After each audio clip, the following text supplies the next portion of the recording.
From Cape Canaveral Air Force Station in Florida, United Launch Alliance presents live Atlas V launch coverage. At Space Launch Complex 41, an Atlas V rocket is fueled and ready to launch GPS IIF-11, the 11th next-generation Global Positioning System satellite for the United States Air Force. Range go for launch. Roger, go for launch. T-minus 3, 2, 1. Atlas engine ignition. Liftoff of the United Launch Alliance Delta IV Heavy rocket. Hello, and welcome to Mission Control at the Atlas Spaceflight Operations Center. I'm Mike Underhill. Thanks for joining us today. We are currently on track for 12:13 p.m. Eastern Daylight Time liftoff. The launch count is currently holding at T-minus 4 minutes, and the team is not working any issues at this time. This planned 30-minute hold allows the launch team time to conduct final systems checks and resolve outstanding issues prior to entering the terminal count.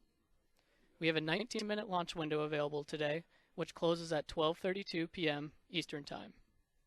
GPS IIF-11 delivery on orbit is scheduled to take place approximately 3 hours and 23 minutes after liftoff.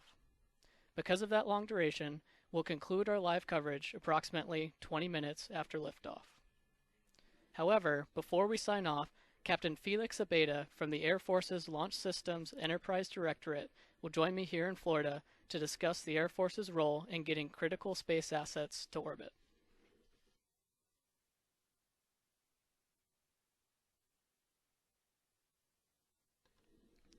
As I mentioned, Atlas V is launching the 11th satellite in the Air Force's 12-satellite GPS IIF constellation.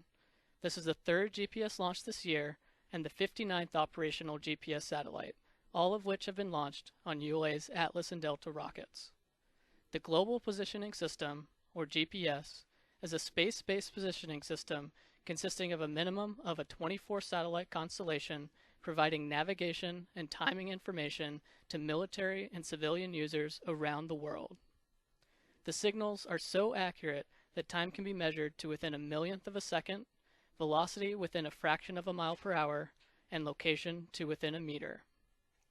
GPS is a critical enabler for the United States military to provide national security and a worldwide service for billions of civilian users.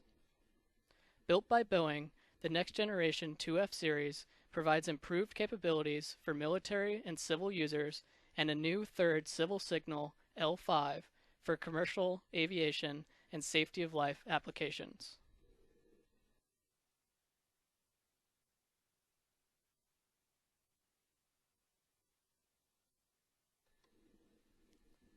The launch team recently received a final briefing from the 45th Space Wing's weather officer. The weather for today's liftoff is within the launch commit criteria. The probability of violating launch constraints is less than 10%, the ground winds are 10 knots out of the east-southeast, and the temperature is 81 degrees Fahrenheit. So the weather looks favorable, and we are proceeding towards a planned T0 of 12:13 p.m. Eastern Daylight Time.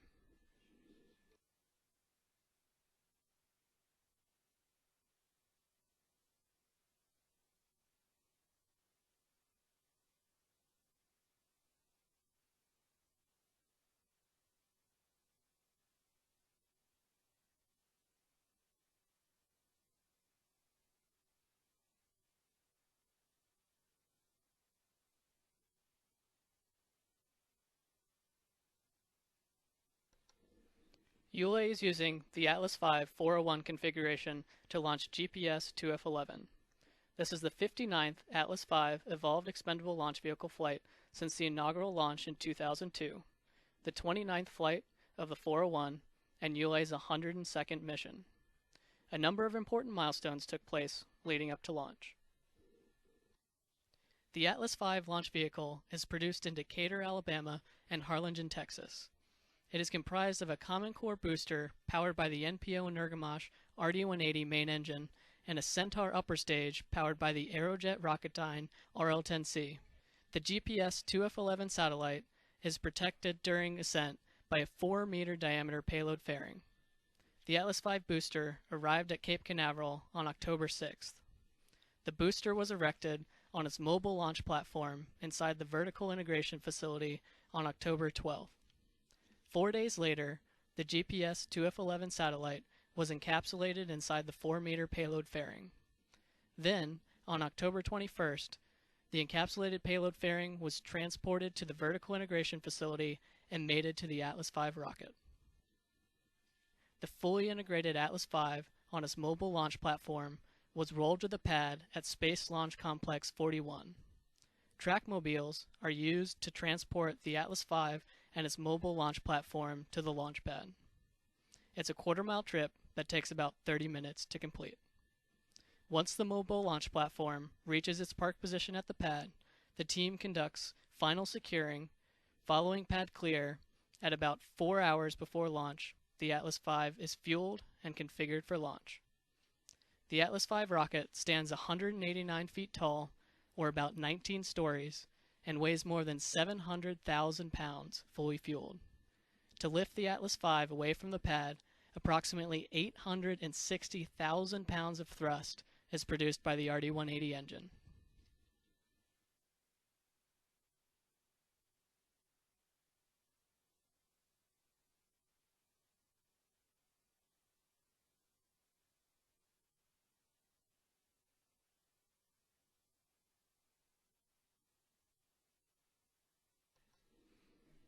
This is Atlas Mission Control at T-minus 4 minutes and holding.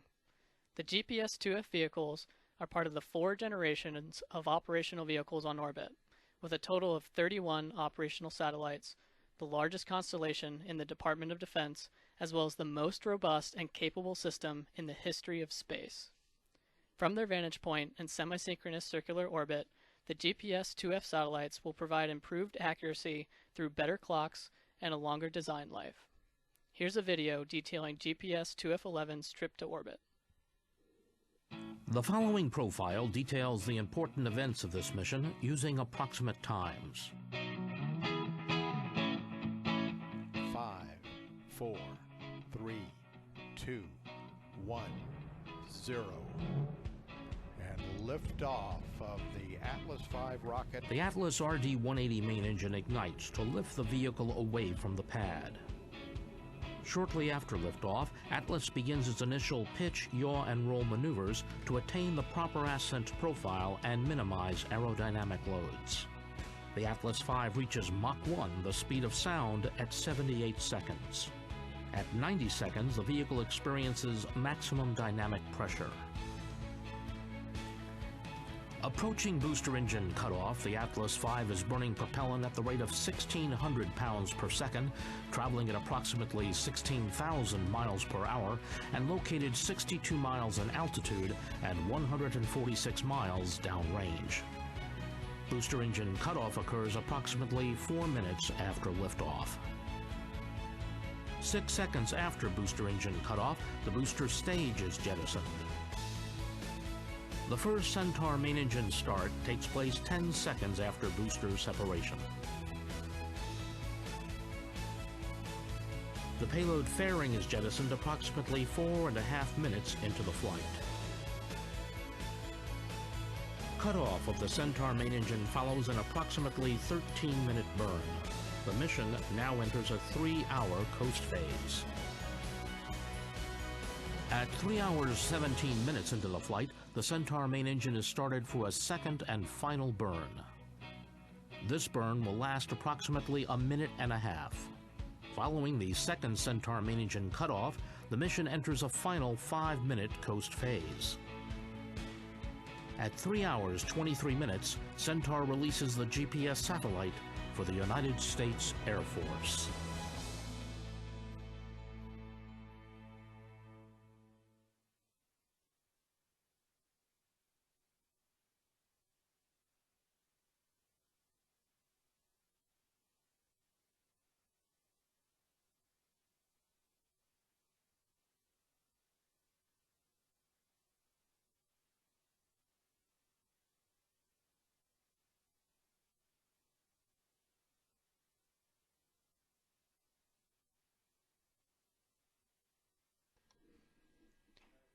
This is Atlas Mission Control at T-minus 4 minutes and holding. As I mentioned earlier in the broadcast, I'll be joined later by Air Force Captain Felix Abeda. Captain Abeda is part of the Air Force's newly formed Launch Systems Enterprise Directorate. Under the leadership of Dr. Claire Leon, the new directorate brings together the Launch and Range Systems Directorate and the Rocket Systems Launch Program. The directorate manages the Evolved Expendable Launch Vehicle Program for the Air Force. EELV was designed to increase reliability and reduce launch costs by at least 25% over heritage Atlas, Delta, and Titan space launch systems. The EELV program was initiated in 1994 and continues today with launch capability provided by the Delta IV and Atlas V launch vehicles and their associated launch sites. We'll hear more about the new directorate later in the broadcast. The FCO, RCO, and OSM hold fire switches are in the proceed position. Ready to proceed. Perform launch on time verification. Roger.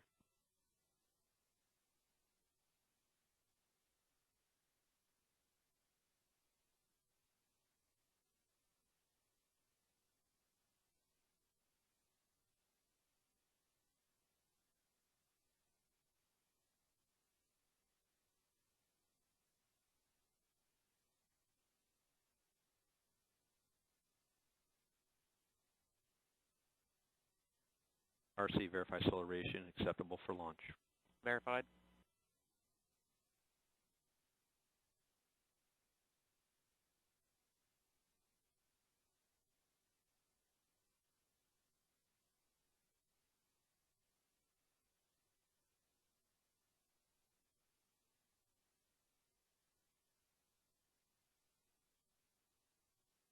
LC, flight control, launch on time verified.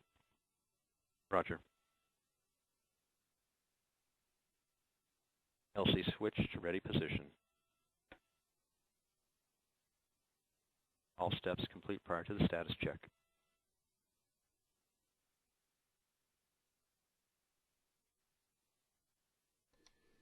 This is Atlas Mission Control at T-minus 4 minutes and holding.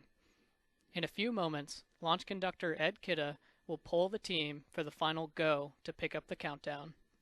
27 engineers and managers will be polled for system status and readiness to proceed. This is the final status check before launch for all Atlas vehicle systems, ground systems, the spacecraft, and the U.S. Air Force Eastern Range. The readiness poll includes hydraulics, pad water deluge system, electrical systems, pneumatics, propulsion systems, flight control, and propellants. Let's listen in as Launch Conductor Ed Kidda performs the final polling of the team.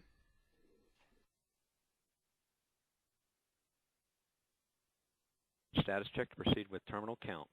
Atlas systems, propulsion. Go. Hydraulics. Go. Pneumatics. Go. LO2. Go. Water. Go.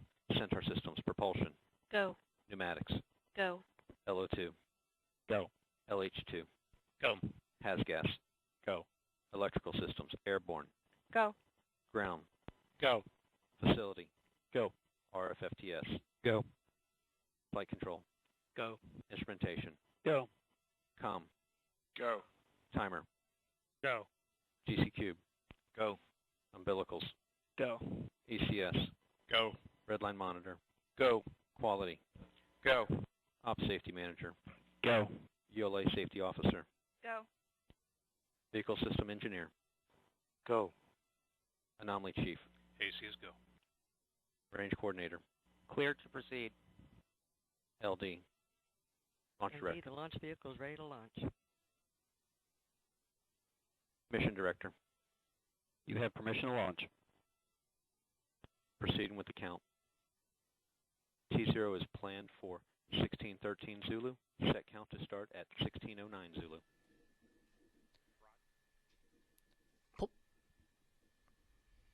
Polling is complete and the team has given the go for launch.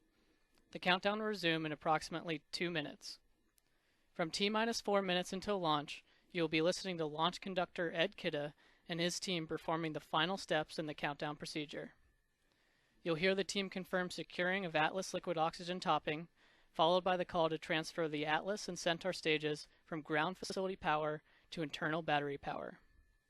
At T-minus 1 minute 55 seconds, the team will command the launch sequencer to start, followed shortly by the securing of the Centaur liquid hydrogen and liquid oxygen topping activity. At T-minus 1 minute 40 seconds, the team will command the flight control system to launch enable and arm the flight termination system. In the final minute, the Atlas tanks will be verified at flight pressures, followed with verification of the Centaur tank pressures. A final status check of the Atlas Centaur and GPS IIF-11 readiness is conducted at T-minus 25 seconds. Seconds before liftoff, the RD-180 engine ignites and performs a health check before lifting the vehicle off the pad. After liftoff, you'll hear the voice of Marty Melanowski providing launch vehicle ascent data.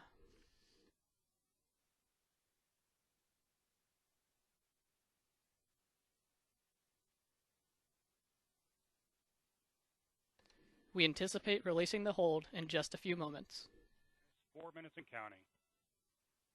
3, 2, 1, mark. T-minus 4 minutes and counting. 3:55. The countdown clock has resumed, and we are proceeding towards a 12:13 p.m. Eastern liftoff.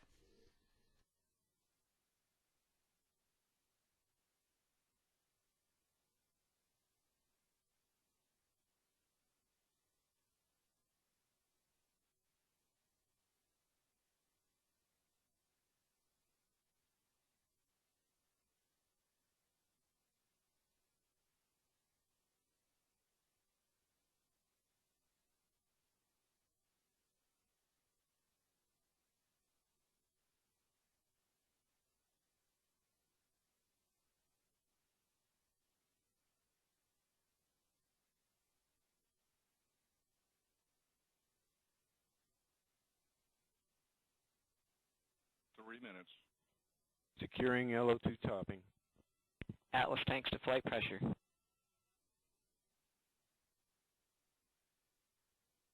250. FTS internal.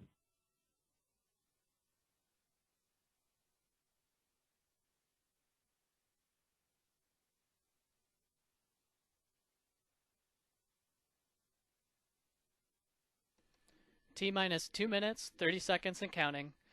Once the rocket lifts off, it will only take about 78 seconds to reach Mach 1 or the speed of sound.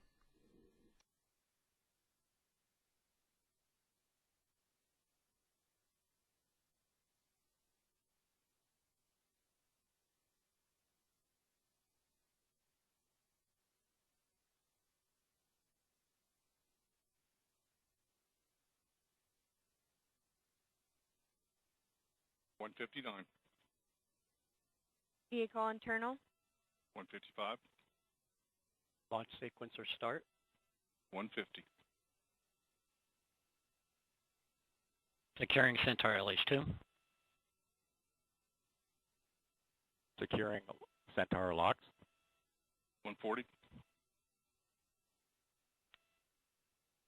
Launch enable. FTS armed. T-minus 1 minute, 28 seconds and counting. The launch vehicle, payload, ground systems, and eastern range are go for launch. 120. Orca's armed. FCS count started. 110. Vent valves locked.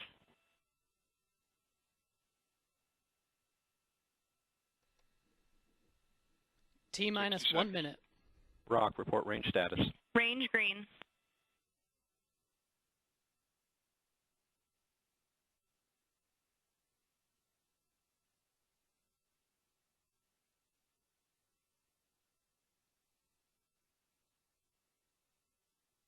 $40.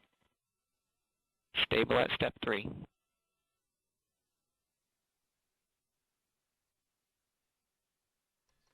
T-minus 30 seconds. 25. Status check.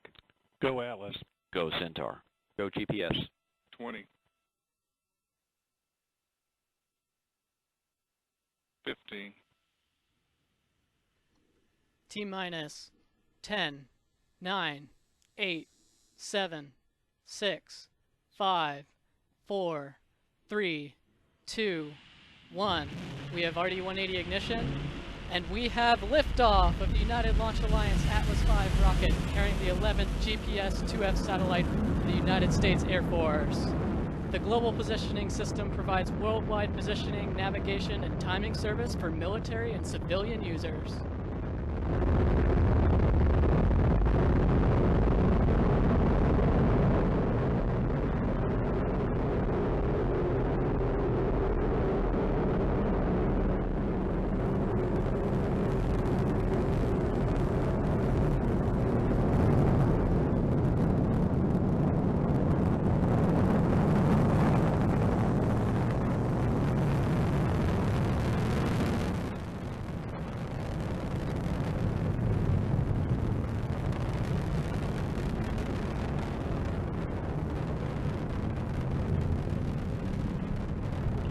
Pitch program's complete. Body rates resumed normal operation. Pump speeds, injector pressures look good on the RD-180.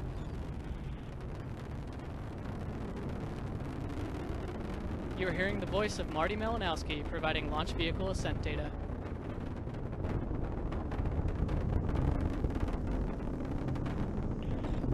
Mach 1. Vehicle body rates are controlling down the middle. Booster engine performance continues to be nominal.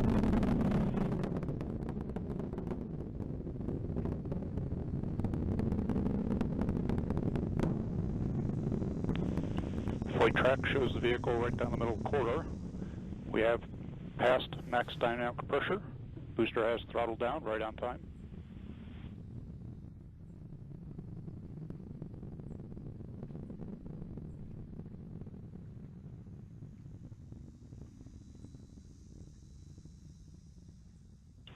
And we've begun flying Q Alpha limited steering. Body rates continue to look good. Booster engine performance is good.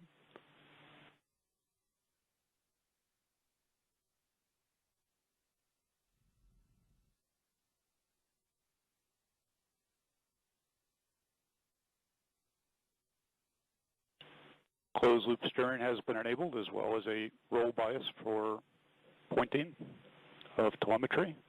Booster engine performance continues to look very good.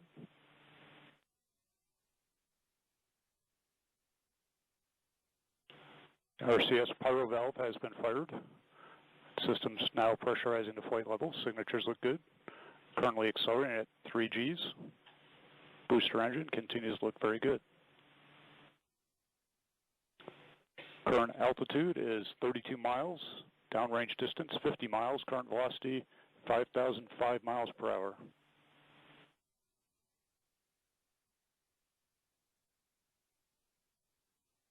Coming up on our next booster throttle segment.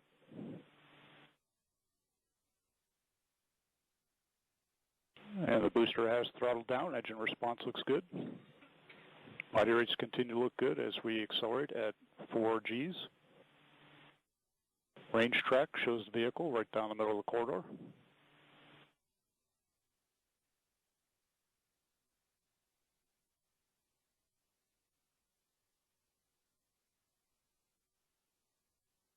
And we've begun flying our 5G throttle segment.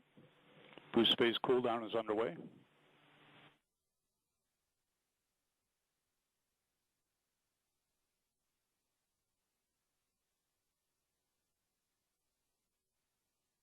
And begun to throttle to 4.6 Gs in preparation for BECO. Boost phase chill down is complete.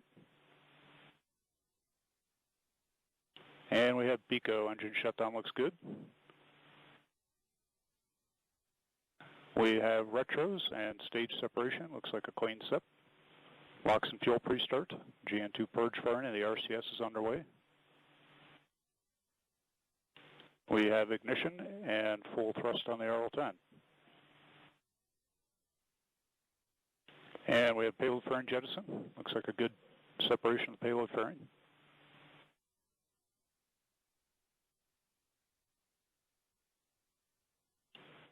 Centaur closed loop steering is underway.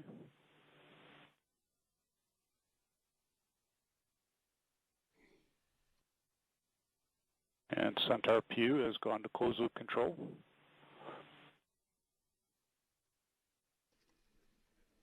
This is Atlas Mission Control at T plus 5 minutes and counting. We've just heard Marty Malinowski report the successful execution of events comprising the early part of today's mission, and all systems continue to operate nominally. The mission is currently in the first of 2 Centaur engine burns.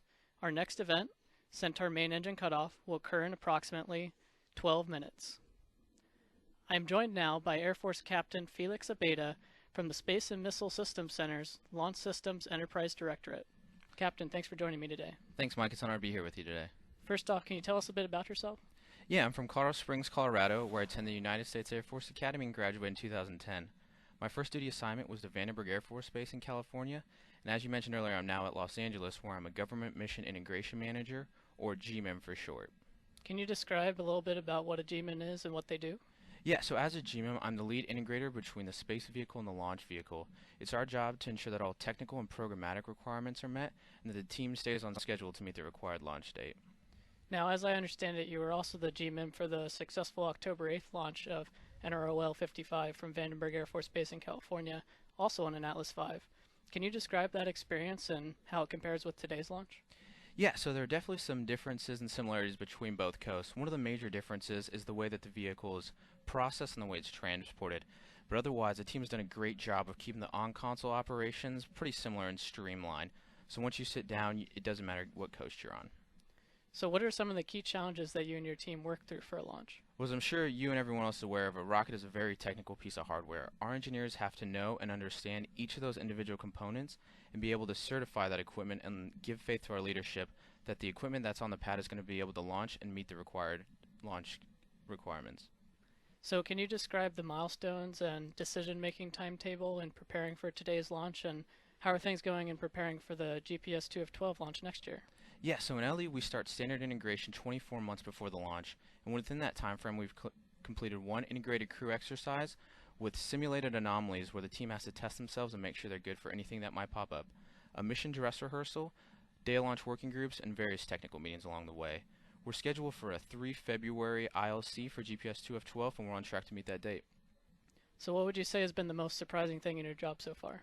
Definitely how big and diverse the team is that gets us to a launch date like this. It's a team consisting of civilians, contractors, and government personnel spread out across the entire nation, and everyone has a hand in getting us here.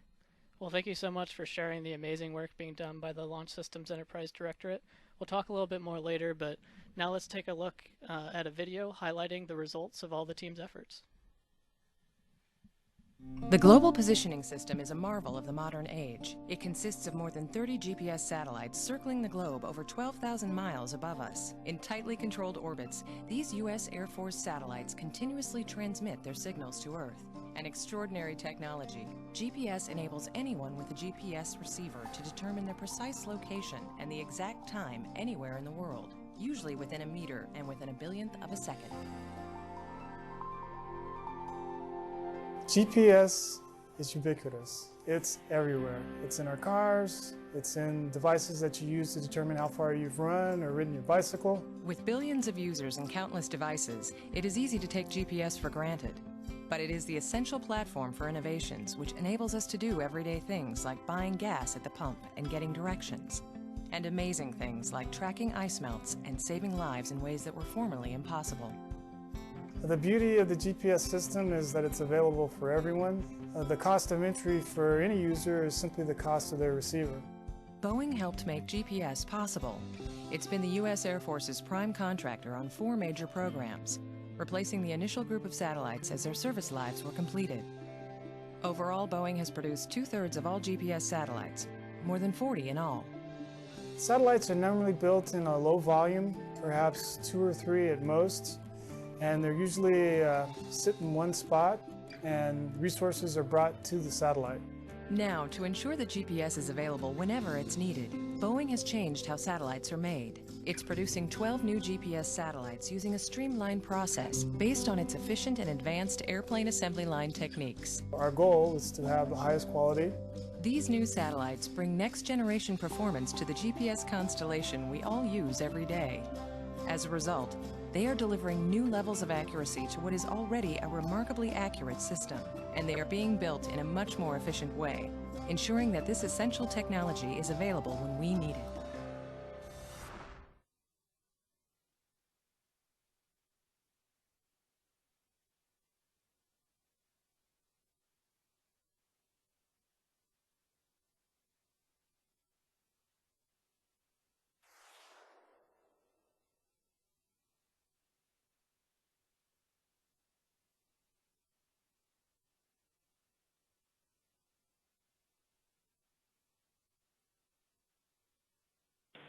and having some data quality issues, but data has resumed.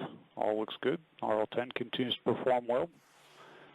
PU controlling near nominal at this point in the burn.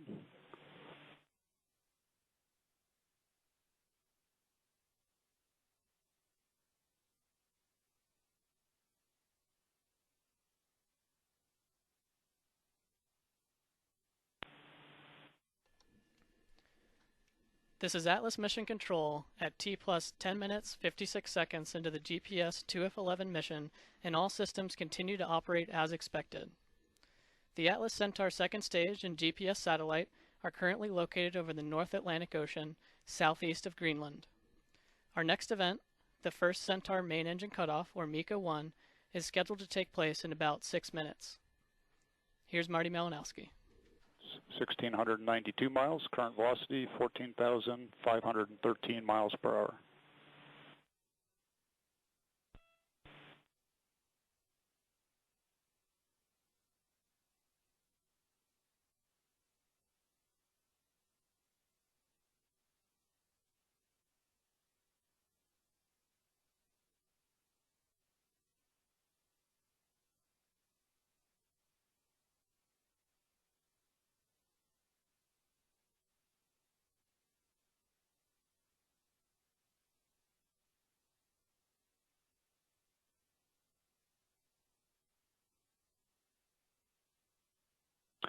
Five minutes remain in this 12-minute, 42-second burn.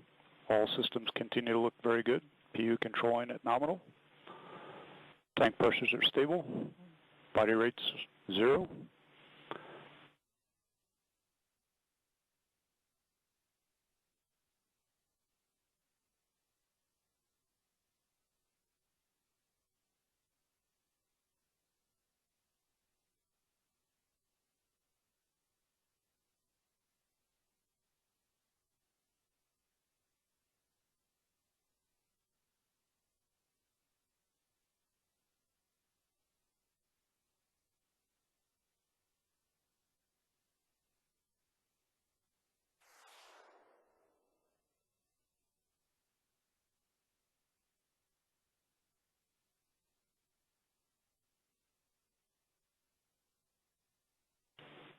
Four minutes remain in this burn. All systems continue to look good. RL-10 performance is as expected for the ZMR. RCS line temperatures look good. Continuing to see our normal thermal conditioning firings. Tank pressures, storage bottles, and batteries are all stable as well.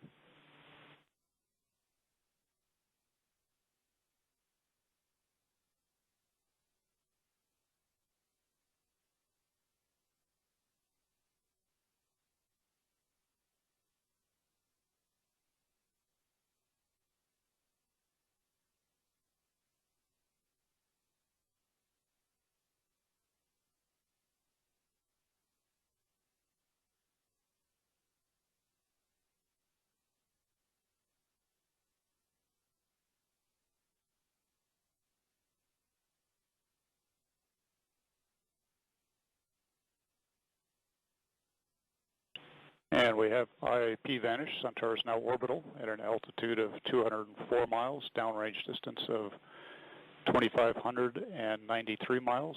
The current velocity 17,647 miles per hour.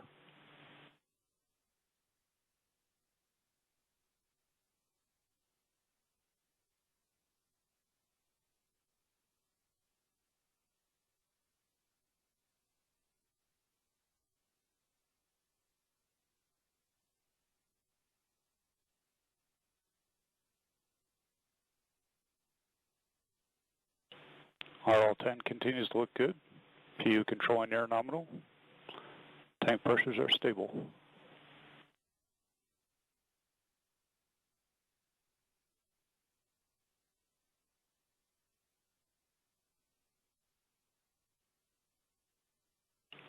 Two minutes to MECO. All systems look good.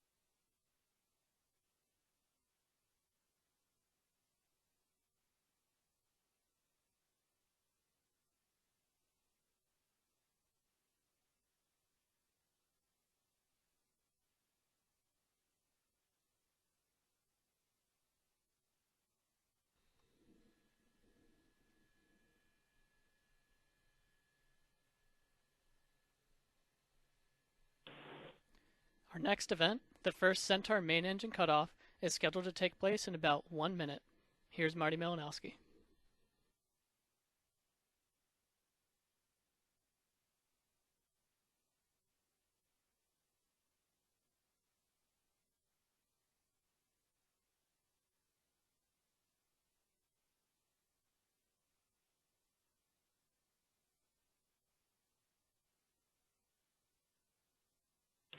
Approximately 30 seconds left in this burn. RL-10 continues to perform well. All systems look good.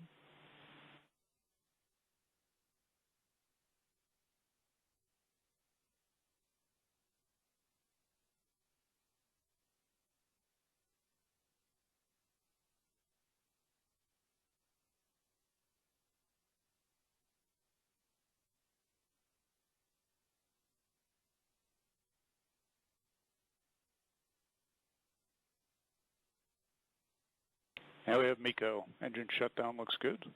We have 4 S-70 motors on.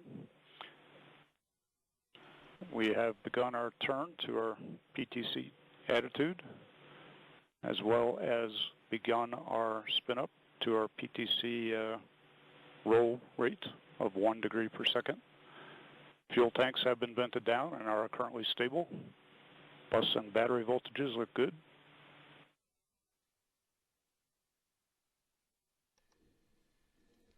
This is Atlas Mission Control at T plus 17 minutes, 44 seconds. Marty Malinowski just confirmed MECO 1, or cutoff of the Centaur RL-10C engine. The mission has now entered an extended coast phase, which will last approximately 3 hours. Following MECO 1, the mission trajectory changes to a southeasterly heading, flying over Eastern Europe, Turkey, and Saudi Arabia. It will continue in a south-southeasterly direction over the Indian Ocean. Following a short second burn of RL-10C engine, Centaur will deliver the GPS IIF-11 satellite to semi-synchronous orbit over the southern Indian Ocean, south of Australia. Separation will take place in about 3 hours and 23 minutes after liftoff. Because of the long duration of today's mission, we'll end our broadcast shortly. However, before we leave, Captain Abeda, I wanted to ask you about some of the recent changes to your directorate that we mentioned earlier in the broadcast. Can you share what your new mission and vision is? Yeah, so the Launch Systems Enterprise Directorate was stood up on 14 October. Our mission is to be the guardians of assured access to space, launching when and where the nation needs us. Our vision is to be the most respected and innovative space lift team, delivering mission success while enabling a robust U.S. launch industry. As part of the rollout, we also gained a new shield that you showed earlier that I'd like to describe in a little more detail. The design features a dragon, which is the Launch Directorate's mascot. The bullseye symbolizes delivering the spacecraft into the perfect orbit. The 4 stars symbolize the 4 types of rocket configurations, and one of the stars represents the star featured in the California state flag, and the other is the Zia Sun representing the state of New Mexico, which is the home state of the 2 directorates that form the LE Directorate. The single deltoid symbol symbolizes the launch vehicle. The Latin phrase at the bottom means, through boldness to the stars. Interesting. Where do you see yourself in the next couple of years? Well, I won't find out my next assignment for another 2 to 3 years, but I'm really excited about all the different opportunities the Air Force has to offer. Well, Captain, thanks so much for sharing the amazing work being done by your team. Thanks, Mike. It was an honor to be here with you today. We'll conclude our live broadcast with a final look at this morning's liftoff, which occurred at 12:17 p.m. Eastern Time. Please visit ulalaunch.com or join the conversation on Twitter and Facebook for more information about the Atlas V. I'm Mike Underhill. On behalf of the entire launch team, thank you for joining us and have a great afternoon. 3, 2, 1. We have RD-180 ignition, and we have liftoff of the United Launch Alliance Atlas V rocket carrying the 11th GPS IIF satellite for the United States Air Force. The Global Positioning System provides worldwide positioning, navigation, and timing service for military and civilian users.